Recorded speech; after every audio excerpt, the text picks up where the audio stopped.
Support for today's episode comes from Dame Products, a sexual wellness brand with the goal of closing the pleasure gap. What I personally love about this brand is the versatility of the products. You can put it on the G-spot, the clit, your nipple, your neck, so many of your erogenous zones, so many options. And as a Boonie Breakdown listener, you can receive 10% off your purchase by using the code Boonie10. That's Boonie, all caps, 10. Details on how to purchase can be found in the show notes and on thebooниebreakdown.com. Hey y'all, it's your girl Boonie, and you're listening to the Boonie Breakdown podcast, your source for all things responsible and ratchet. All right, welcome to this week's episode 203 of the Boonie Breakdown podcast. This is our season 10 finale, and we have a special guest with us this week. This week we have Goddess Hiromi. Yes, that's right. Goddess Hiromi is here. She's a dominatrix. She has many interests and specialties: findom, pegging, domestic servitude, human furniture, role play, sissy training, so much. This episode is so fucking interesting.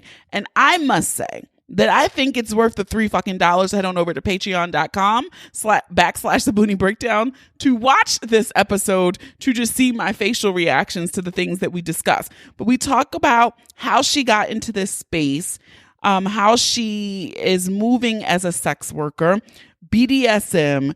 If you want to know about kinks and the types of kinks that you can monetize, then this is the episode you need to listen to. If you're not interested, but you just have a curiosity, then this is the episode you need to listen to. It is the perfect episode for us to close out season 10. So stick around for that conversation. All right, we're going to hop into my pick of the week. This one's an interesting one. Maybe not interesting, but I think it's something that it's a thing we've lost touch with. And for me, my pick of the week this week are actual physical printed pictures. Yes, I think we've gotten so used to the Instagrams and having your pictures digitally in the cloud, but there is nothing like having a printed picture in a beautiful frame displayed somewhere in your house. Now, I'm a big proponent of there are no faces in the bedroom, right? You will not find a picture of someone in my bedroom unless it's me. If at one point I'm cohabitating, me and my nigga, but no faces in the bedroom. But I love to have my living spaces, gallery walls, photos on what you call those things, bookshelves, and all those types of things. And so I implore you guys, because I moved, and so I was unpacking finally some of those types of things, because I have a home for some of these knick-knack and photos to go now. And I realized, shit, I got to update these photos because they were on my wall and they're 10 years old. And so I need to make some updated pictures with the people in my life. Some people in my life who were in these pictures not in my life no more, and they need to go. I know they do digital picture frames now to make it easier, so you still have it displayed and you can rotate. But I love a printed picture, a frozen memory captured in time in a beautiful frame sitting on the shelf. So that is my pick of the week. I implore you all, find 2 really good pictures, 2 meaningful pictures from amazing moments in your life. Print them out, get a frame, and find a place for them in your home. Housekeeping. Come back later, please. Housekeeping. Not now. All right, housekeeping. Feedback from episode 202 with our problematic fave, Brian Slow Walk the Freak. There were lots of discussion points about this one. I received a message that said, so this is the point that my husband made too when I talked to him about the episode. First of all, I love that you talked to about the episode in the podcast with your husband. Come on, dialogue. But my husband said, love you, do you. If a dude want to come along for the ride, cool, but don't try to make anything happen. There ain't no formula. A man will find something interesting and want to learn more. With that in mind, it's always a good idea to slow down. That's a cosign to what Brian said, and my boo ain't even hear the episode. I think we women don't want to hear that, but shrug emoji. And so I got a lot of feedback about it. I don't think people really wanted to believe what Brian was saying was true, right? Like, it's a kind of a crapshoot, this dating shit. and just finding someone who lines up at the right time when you line up. And it really is as fucking simple as that. I did ask a poll on, was it Talk to Boonie Tuesday maybe? But I asked about Brian's delivery, and about 60% of people said it's not really the message. 60% of y'all who responded just said y'all don't really fuck with Brian's delivery. All right. So that was it. So if you have not checked out that episode, I encourage you to do so. Go back to last week's episode 202 with our problematic fave. Also, we got to do some Patreon shout outs in our final episode for season 10. We have 4 great people join Patreon gang. So shout out to Michelle. Shout out to Rob. Shout out to Meredith. And shout out to TJ. So I just want to thank all of you guys for signing up and supporting the Boonie Breakdown. Also, for everyone else, if you're not there yet, we're going to be rolling out. I did a gift to my Patreon gang this month, and it was a thank you for their support all year long. They weren't charged for the month of January. They'll be back with a charge in February. But I am going to revamp that whole system over there. And so those details will be coming out. We're gearing up for an event. I know people were just slow walking it, so I didn't want to do an event in the first 2 weeks of January, but we'll have our January event later in the month, February, so on and so on. So if you would like to join Patreon gang and the group chat be popping, you can head on over to patreon.com/the Boonie Breakdown. All right. As you guys are well aware at this point, this is the last episode of season 10. Season 11 will begin on Monday, February 21st, 2022. That is February 21st. Mark your calendars. That is like a day after the podcast's 5th birthday. Yeah, I can't believe it. 5 years. We're going into season 11. You guys really showed out this season. This is one of the best seasons we've had. A lot of listens, a lot of growth, a lot of new people. So thank you guys for sharing. There is a giveaway coming up because y'all know I had the Rona. And so I had a giveaway planned for episode 200. But I said, you know what? We'll just push it back. It's going to be a lot of great prizes. A lot of great prizes. And so in order to do that, you need to be following us on Instagram at The Boonie Breakdown. You can follow us on Facebook at The Boonie Breakdown. You can follow us on Twitter at Boonie Breakdown. You can put this story, you know, the images I make, the audiograms, you can share it to your story. You can send it to your group chat. You can send it just to a friend in your DM. You can retweet the tweets that I do. You can reshare the Facebook post if you're even over on that cesspool called Facebook. All right. So that is it for me. So let's get ready to break it down.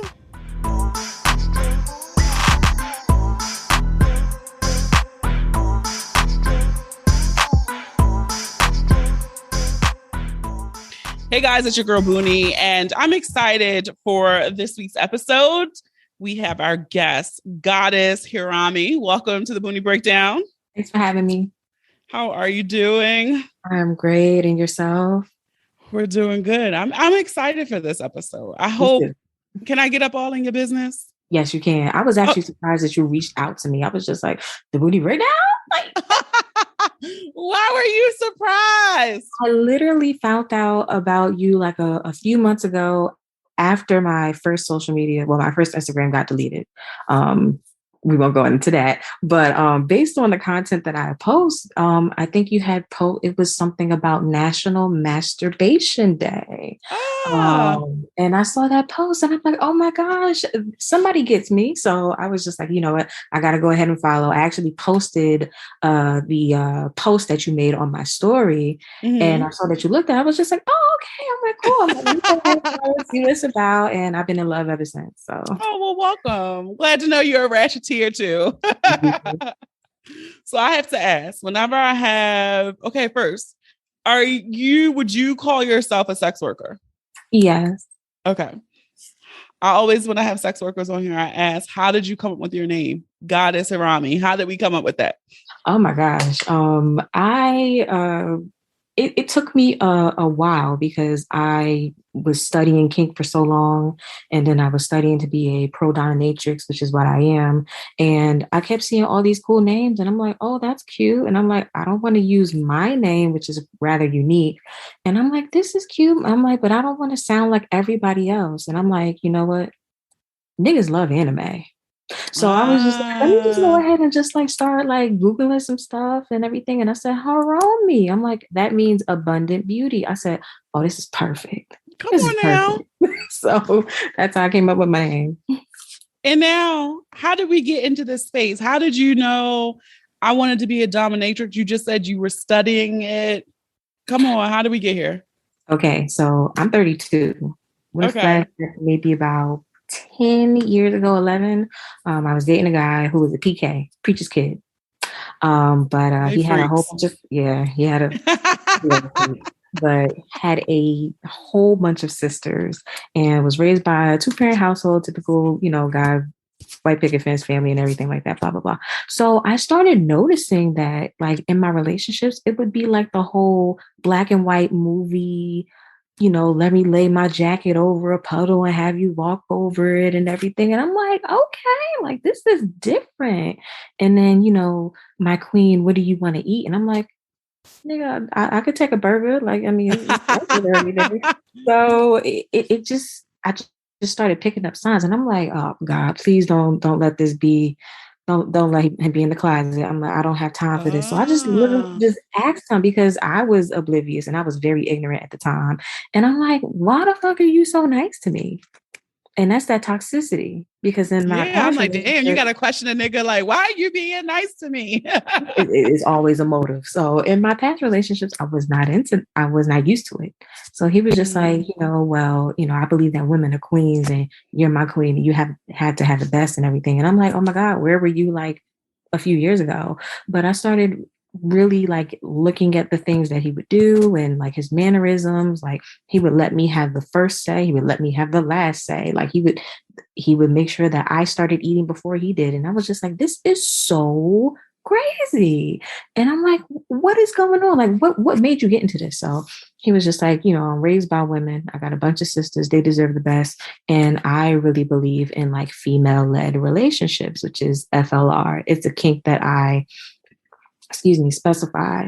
So with that, I would be assuming the dominant role in my relationships. And I make most of the decisions, whether they be crucial or Interesting. not crucial. They typically assume the quote unquote housewife or female role, cooking, cleaning. I sometimes it generally with female relationships, the woman assumes financial responsibility for both parties. However, his wallet was my wallet. So I made the financial decisions based on what he needed to do. I And have that was learned so much in this very brief time. it's very, very different.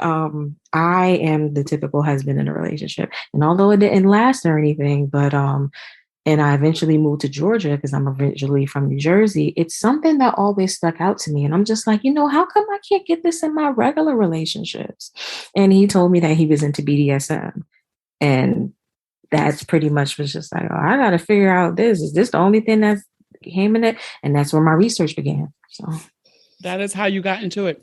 Okay, so now you said that. I went to your look, because you gotta do the research. I was on one of your Google Docs form where you had your price list and stuff, and you listed your specialties. And I'm just gonna read a few because I think people in this BDSM, a lot of people are vanilla, a lot of people are plain, and they really don't know the depth of all of the world of kink. Okay. And so right. some of these I was like, okay, so I'm gonna read some. Findom, pegging, foot related activities, ball busting, ass worship, smothering, public humiliation, domestic servitude, small penis humiliation, brat taming, sissy training, role play, like, and it said reparations and more. And I was like you do it all. My little So resume. come on now. So I had an episode with Mistress Marley where she broke down what is FinDom, financial domination, right? I think that blew a lot of people's minds that there are people out there who really get off on just giving people money. Yeah. Right. And in your mind, you're like, oh, yes, sign me up. I need to do this. But as I've learned now, following people like you, Mistress Marley, that is a skill to get people to just like, I'm always stunned. They be like, Cash App this. He got me a Chanel bag. tribute me the right way. And I'm always like, this is fucking amazing. This is amazing. And with financial domination, it's not some get rich quick scheme. It's not some, oh my gosh, you know, I need something. Let me just go ahead and ask someone or just tell someone, give me your fucking money, because it does not look like that.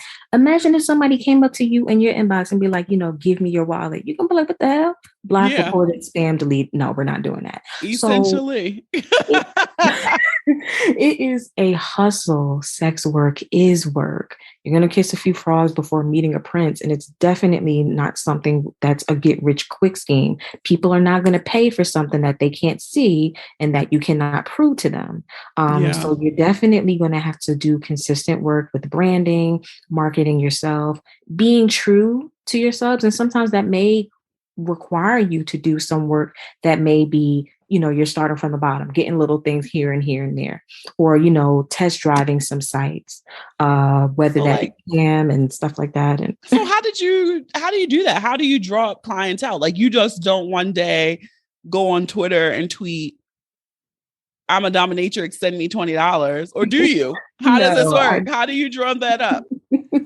I definitely don't. I actually started as a consistent dom, and I started really going hard originally with feet pics. I would post on foot fetish sites. I would post on places like Feet Finder, InstaFeet, just posting picture of my toes. Men always told me I had nice feet and everything anyway. Boom. Someone's just like, Merry Christmas. And I'm like, okay, Merry Christmas to you too. And they're like, you know, I love your shoes. And I'm like, okay, well, do you love them to get me a pair of shoes? Because that's what I love.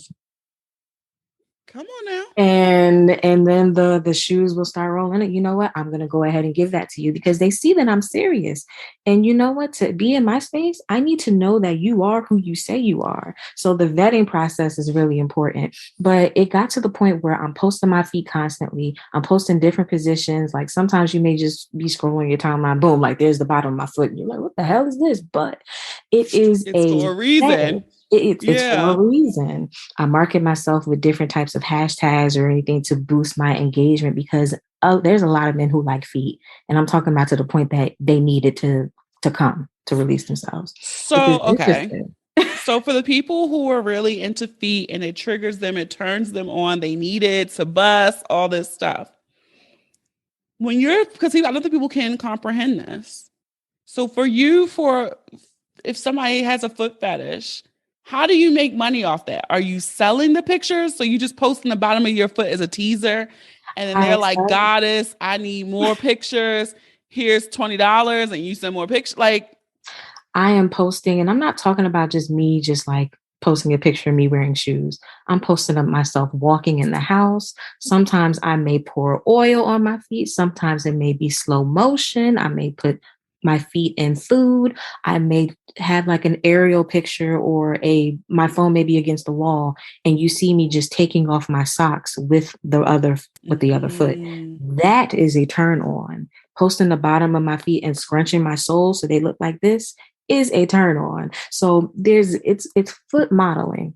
And also stinky feet are very, very now what the fuck are you doing with stinky feet? Like, how do they know they stink? Are you wearing socks and mailing them socks? Like what? Yeah, I sell my shoes, I sell my socks, I sell my house slippers. Hold up. So somebody probably bought you the shoes because they were like, Goddess, I love you. You need these shoes. And then you wear them. And someone is like, the worn shoe turns me on. And now you sell the shoe. Not, hey, I need to get a pair of shoes that you got to give to my girl because Poshmark didn't have them. No, I want to know about your day. I want to smell your day. And I want your shoe. I want your sock. I want certain things. So I'll go ahead and I'll package up my shoe or my sneaker. Sometimes my urine too, because some subs like pee. Yeah, you can do that too, but we won't get into that until you ask about that. But yeah, I'll go ahead and sell a pair of slippers that I got for like $6 at the dollar store or whatever like that. And I'll sell them for like 50 or 60. Come on, Marco. Okay, now I'm going to ask this. Is this all you do? Or do you also have a 9 to 5 or another business? I have a 9 to 5 where I work in tech during the day. Okay. I wish I could do this all the time because it's fun. And when you do what you love, it doesn't feel like work. It doesn't feel like work. So for people in your life, do they know this other side of you, or they only know tech 9 to 5? Some of them, the majority Okay. of people in my life, except for like my family, does not know. But the rest of my people in my life, like my friends and some of my coworkers, they do know. And it's very important when I get on cam that I can block out certain states where some of my family is residing, so I don't have to worry about having awkward conversations about, I saw you at that site, because I'm going to ask, but what were you doing on that site in the first place? And I don't even have to get into that. So, okay. So you have your Dom work. And so do you do sessions in person? Are they virtual? I do both. Okay, I offer both. With my sessions, as far as in-person sessions, I only do in the state of Georgia, so I don't travel right now. And with this whole Omarion situation, I have my subs come to me. Preferably, as long as you get a COVID test or if you're vaccinated, that's fine. My sub or my client will pay for the hotel. I give them a little bit of information on that. I range, it really depends on the service that I'm offering, but I do offer virtual services where my sub or client does have to make a monetary tribute or a transaction in order to keep me on a regular basis. And then I have them do different tasks. Like I'll make them pee on the floor or ejaculate on a honey bun and make them eat it and shit like that. They're really into that. So.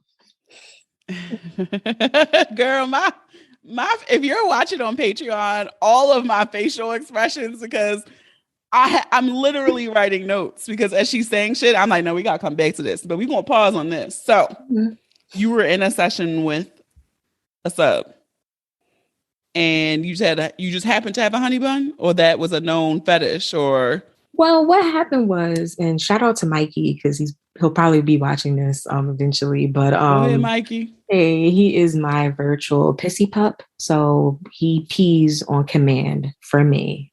And he pees and ejaculates whenever I tell him to.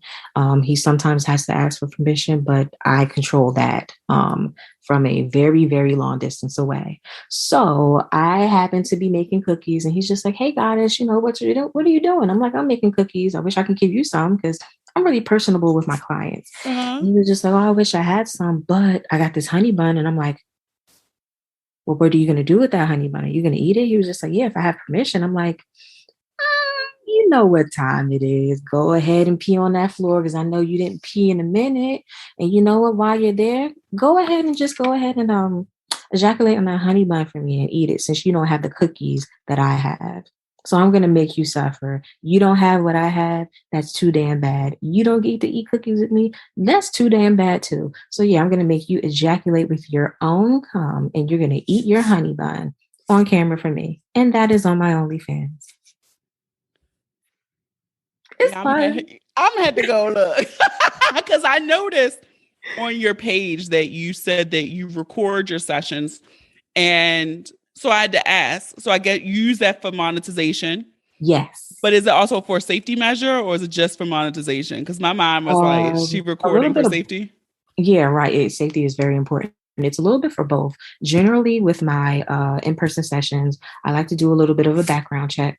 I will ask for an ID, or if you don't feel comfortable giving your ID before we meet, you can always show it to me in person.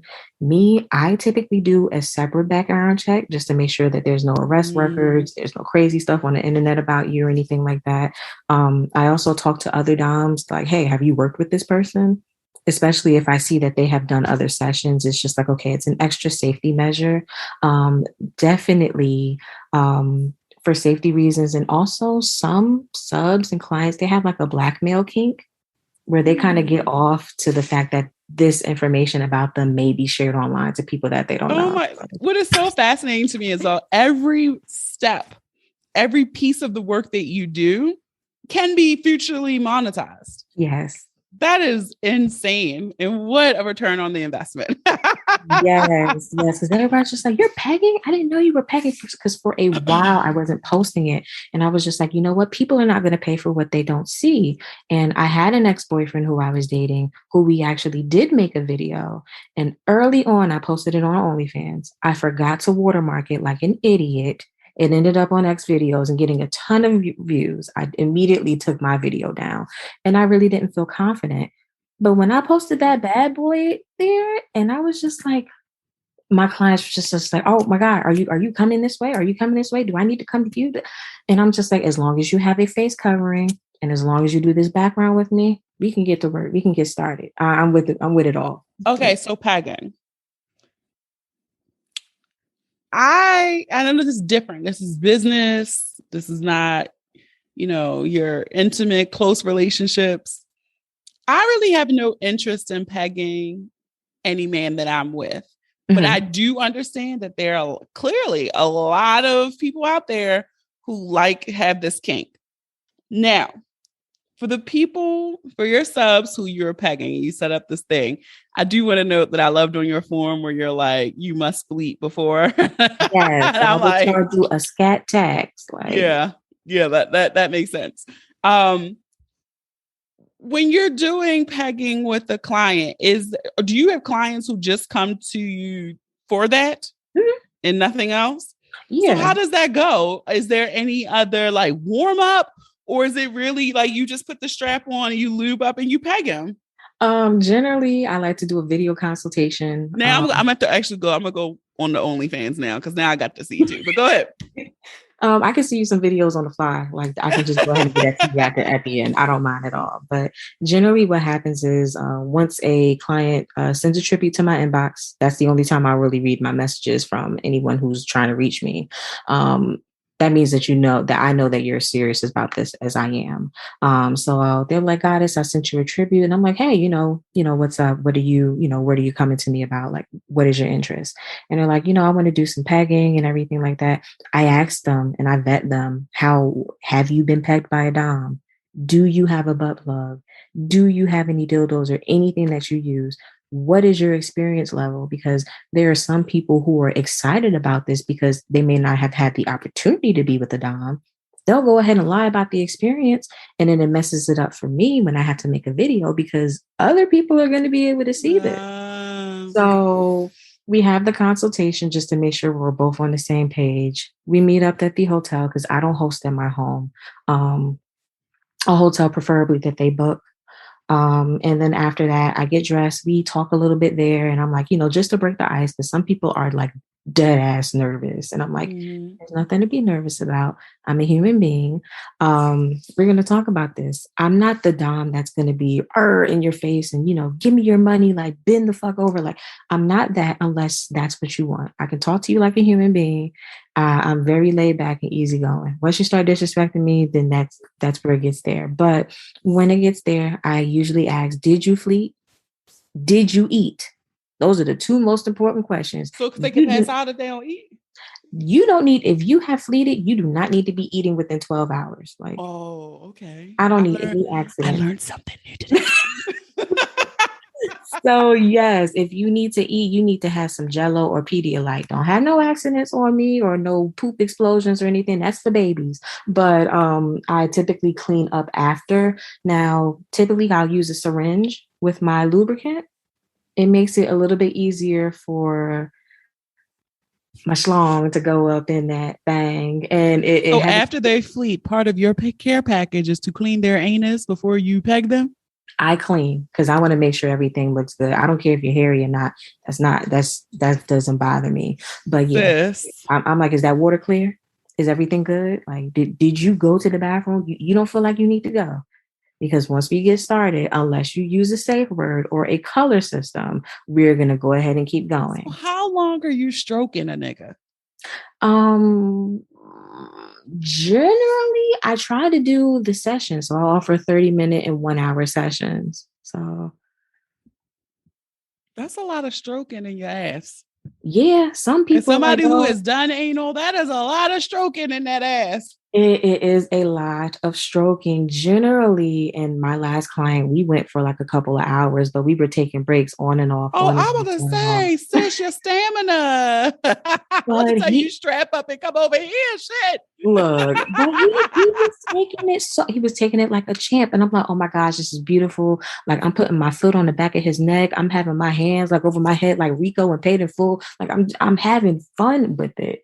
And after we're done, I clean you up after. I do the aftercare. We talk about it. We may cuddle and we go over what we did good, what we want to try next time, and areas of opportunity. And that's pretty much how it goes. Then bringing it back to the business, where do we have areas for growth? Where are the areas for opportunity? We don't say failures or weaknesses and hiccups. Where are the areas of opportunity for this? I know that's right. Oh my God. So I have to ask this too.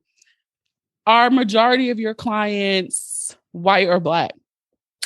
The majority of my virtual clients, and this is only I pretty much think because they can't get to me right now. The virtual ones are white. The pegging ones that I do in person, oh, they African American. Like I know I somebody became is a shocked safe right haven. now. I became a safe haven for kinky niggas. I will tell you that. And it's because when they go to the barbershop or when they're around their peoples, whatever like that, they're talking about bitches, they're talking about beer, they talk about liquor, sports and everything. They're not talking around. They're turning next to the nigga next to them and talking about getting fucked in their ass by a whole woman. So they come to me to do that. And they don't feel ashamed about it. They're in their comfort zone. We're vibing and hanging out. And I'm spreading that pussy. And I'm getting all of it. I'm spreading that pussy.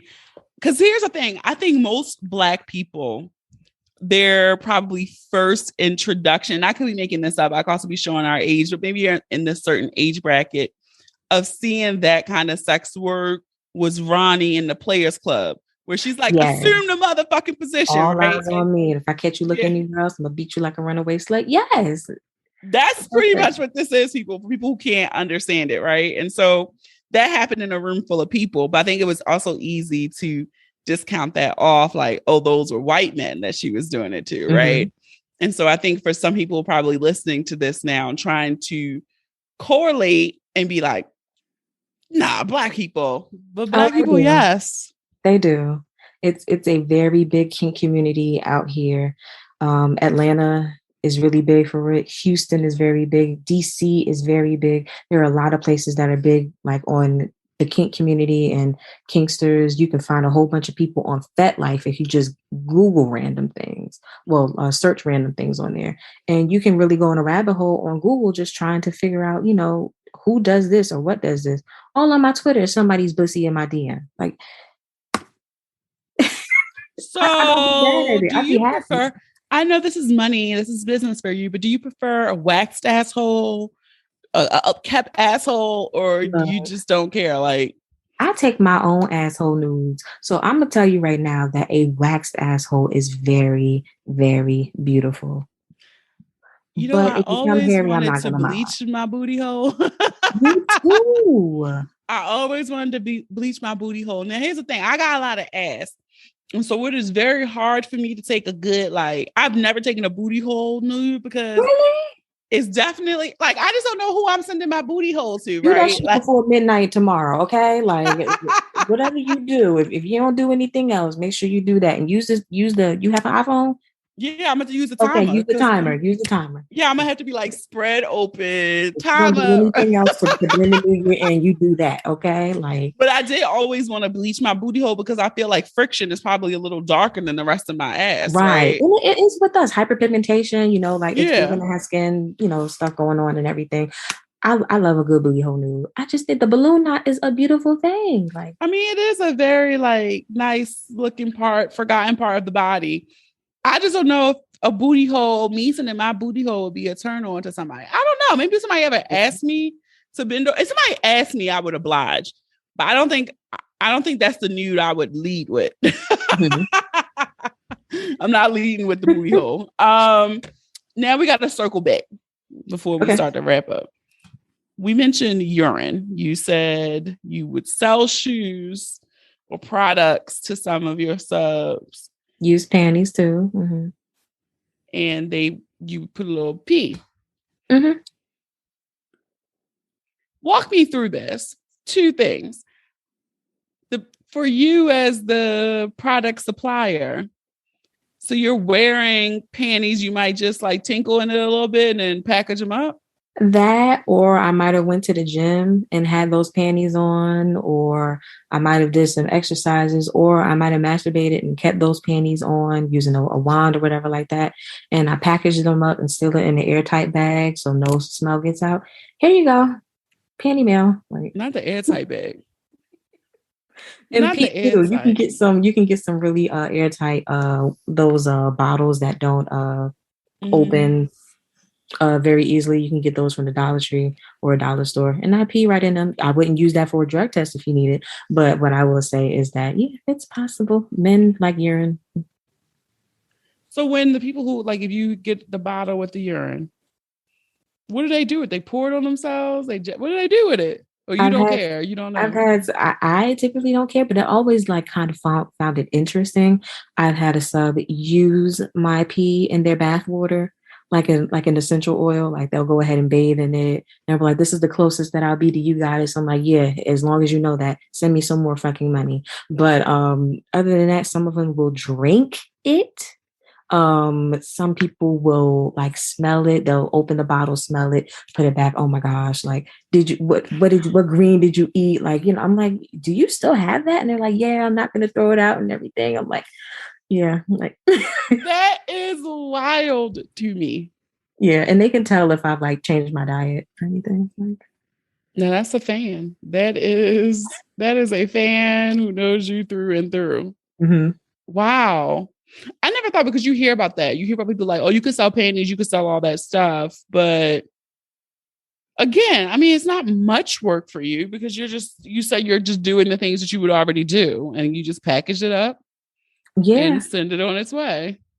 Yeah. I mean, being a dom has really been dope because once you start diving into the things that you can do, it's been very fruitful. Like, with my earnings, I've been able to pay for my IT certification that I'm about to finish this April, early May. And that comes from me, yes, goals. That comes from me selling my panties, my slippers, going on Cam Soda and eating chicken or, eating something that's going to generate a lot of crunch for ASMR, because that's also a kink. Brushing my teeth, seeing a man like watch me get ready for like work or anything like that. They pay for that. And some people have a necrophiliac kink. I'm not sure if you've ever heard of that. Like, I can dress up but you can tell the folks I have. Yeah. I can dress up as like a dead blushing bride. I have my makeup on. I'm wearing all white and I get paid to sleep on camera. That is it's been incredible. Really It is incredible. Because I think it's one of those things like in your mind, it sounds like it's so easy to do, but I know I could never do this, right? Like, and it's not a morality thing. It's just it's still a time commitment. Just like I have the time commitment to doing this podcast, of reaching out, emailing someone, we're sitting here recording, then I'm going to edit it and then I'm going to promote it. Like, that still takes time. And I still think to build your business that you're doing, that still takes time and effort. And for me, in my mind, I would like it to just be as easy as like, all right, all the underwear I wore this week, I'm just selling it. Like, that's all the time I can put. I don't want to build relationships. I don't want to like that. That's it. Right. It's made me really reclusive. It's really made me really reclusive, because in my personal life, like outside of it, like we talk about how subs need aftercare. Doms need aftercare too. After all this preparation, after getting ready, after doing these scenes, sometimes your play session may go longer than usual. Sometimes we may not have eaten before this because we want to make sure that we look good on camera, that we're not bloated. I know I have definitely done that. And then after the session, when I get in the car, I snatch that wig off so damn fast and I actually get to breathe. And I'm like, wow, like something that generally takes an hour took me 4 or took me 6, because I want the experience for my sub to be the best so that they can come back to me. And they always do. But it's consistent. It's some work. And so you have a lot of streams. We have because you have a lot of different kinks you specialize in. So you have in-person clients, virtual clients. Mhm. You did cam work. I heard Yeah. you did webcam work. You have your OnlyFans, which seems to be a byproduct of some of your other sessions, right? Mhm. So it's not work harder, not work smarter, not harder, right? Right. And so of those streams of income, like what is your favorite one? My favorite one is the in-person session. Like, honestly, like I love in-person sessions, especially when they're like, you know what, I want to do a little bit more. I'm like, you okay with Mm. being humiliated? They're like, yeah, I want your foot down my throat. I'm like, all right, let's go.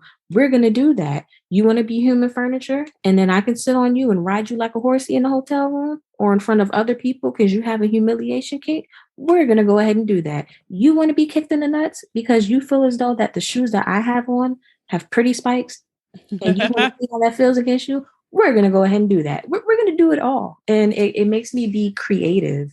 And generally I know like other like sex workers, you may dress up or wear leather outfits or different things. I have those things too. I usually ask my subs, what do they prefer me to wear? Some people is just like, just be cool, calm, collected. Some people like for me to wear leather. I like dressing up and it Okay. gets me a little bit animated. So generally my virtual subs, if they want me to dress up, I will go ahead and do so. But sometimes they see me like this and the money still comes in the same way. That's bomb. Yeah. That's bomb. So then I just have to ask one more question before we wrap up. Mhm. I know we mentioned like your friends know what you do, but how do you broach this with romantic partners? Do they always know your business? Or is that one of those things So like I hold it close until I know we fucking with each other? And I thought about that because one of my mentors, shout out to Lafari, she is a Dom, she's a veteran Dom, has been for years. And we kind of had a conversation about this. She's just like, I think I'm just going to keep this to myself because people don't understand. Or when they actually see what I do, they may be weirded out because they're like, this is what you do. I hope you don't ask me to do this. But with me, when I used to date vanilla partners, before I really committed to the kink side, I used to go ahead and tell people up front, I'm like, look, this is my social media, especially if they've approached me off of this. I'm like, you're going to see some stuff up here that you may not be used to. I'm a dominatrix. This is what I do as my side hustle. I do not plan on changing that. And I hope that this is something that you will be okay with. And they're like, well, what are you doing? I'm like, I have an OnlyFans. This is what I do on there. They're like, oh, okay, well, you know what? That doesn't bother me. And then eventually it starts to bother them. And I'm just like, you know what?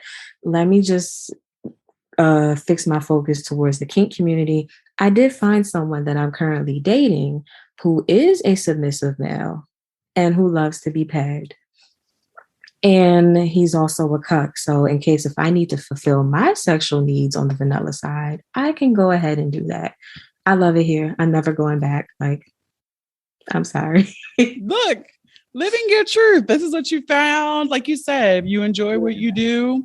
It doesn't seem like work. And I just think it's all of these spaces that were once kind of hidden, secretive, which I still don't think this is mainstream, but I do think these conversations for people who know nothing about this world are kind of like, oh, this is happening, right? And so I think, maybe more conversations like this will get to the point where if you tell someone that you're romantically linked with, that it wouldn't bother them. Like, okay, that's just her work. I've definitely had vanilla men be like, I'm not into pegging, but I saw the video in your pin tweet on Twitter and that shit looks sexy. And I'm like, really? Like, thank you. They're like, I've never been into pegging. I don't think I'd be good with that. I'm like, trust me, if you've had any type of finger or anything near your prostate, you will probably come a lot harder. That's beside the point. But they're like, you know what? If I ever wanted to, I'm coming straight to you. Because you was tearing that ass up and you look good. Like, thank you. Tearing that ass up. And these are macho men. They're like, yeah, I'll bend over for you any day in the next lifetime. I'm like, oh my God, Come thank on you. now. That's a compliment. Yes. That's a compliment. All right. We're here at the breakdown. I'm going to say a word. You can respond with the first thing that comes to mind. It could be a sound, it could be a phrase, it could be another word, whatever. Mm-hmm. All right. First word, Black women. Supremacy. Latex. Black. Money. Man. OnlyFans. OnlyFans. And you know what? Hearing the word OnlyFans, because it really didn't start taking off until maybe like within the past year. So COVID. With COVID, everybody is on there now. I would say safe haven. Feet. White toes. Anime. Hiromi. Dildos. Pink. And last one, honey buns. Oh, I thought you was gonna say bussy. I'm sorry.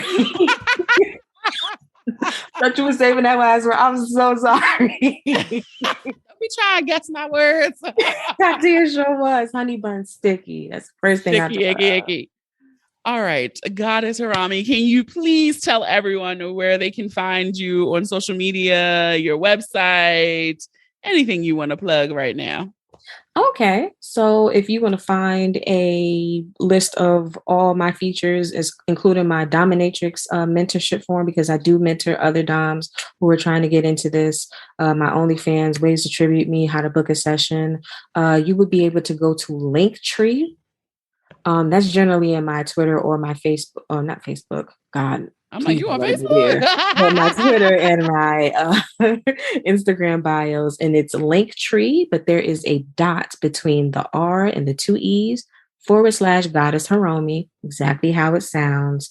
My Twitter is Black Suede Pumps, but it's BLAAK Suede Pumps, straight up after that. And then from there, my Linktree is in there also. That's pretty much it. Like I worked so hard this year, and just looking at what I did, I'm like, I did all that. It is so, looking at stuff in retrospect and hindsight, you forget a lot of the moments, and when you sit back and review and write down, and you're like, damn, you did that shit. Bitch, you're doing a good job. Thank you. I never expected myself to be an entrepreneur. I was just like, I'm going to go home and go to sleep. I don't mind working for other people. And then when I got into this, since it didn't feel like work, I just went all in, and I love it here. Keep doing what you're doing. I will be sure to link all of that, her social media and website, and Linktree in the show notes and on the booniebreakdown.com. So be sure to support. If you have curiosity, because sometimes curiosity just leads you to places, and good places, go ahead and check out the OnlyFans and support. Always support sex workers. / Goddess Hiromi. I will be there. Like, please send me your pussy. I can't wait. Thank you so much. You're welcome. All right, that is it. I want to thank our guest, Goddess Hiromi. Again, support sex workers. Sign up for, go first, look at that pinned tweet on her Twitter page, okay? And then sign up for the OnlyFans. Support. And while you're supporting, be sure to support our sponsor, Dame Products. You can use the code Boonie, all caps 10, to save 10% on your purchase. They have some new shit coming out. New. So be sure to use the code Boonie10. I want to thank all of you for supporting us for another season, another 25 or 30 episodes. I don't even know how many at this point for the season, but thank you. Again, season 11 will start on February 21st, 2022. All right.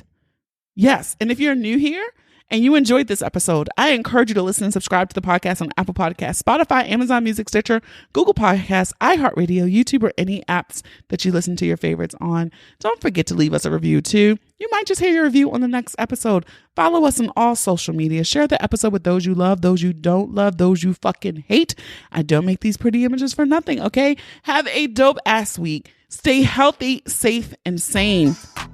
Thank you for listening. And remember, the ratchet in me always honors the motherfucking ratchet in you.